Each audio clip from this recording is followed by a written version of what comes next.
Mm. paano naging powerful ang subscription, no? Sa Yes. industriya ng businesses, no? Bakit ngayon ang pinaka in na in at powerful ay subscription? Ano ang potential income ng subscription, Coach Perdy, sa isang Naku po. owner, sa isang may-ari ng kumpanya? Sige nga. Naku po, no? Alam niyo po, no, before pa mag-live good, no, before pa magkaroon ng live good, napakarami na pong mga subscription company. Kaya lang, yung mga subscription company na yan, hindi kumikita ang member. No, dito lang sa live good merong kita ang isang member.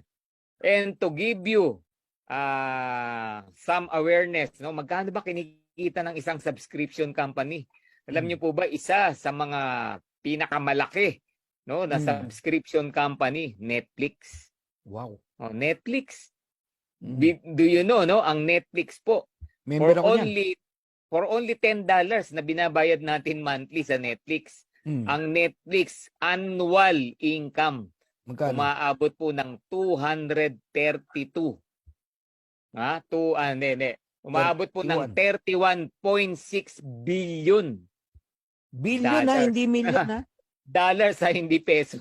Tsaka billion. 31.6 billion US Oh my dollars. God. So multiply mo na lang sa kahit sa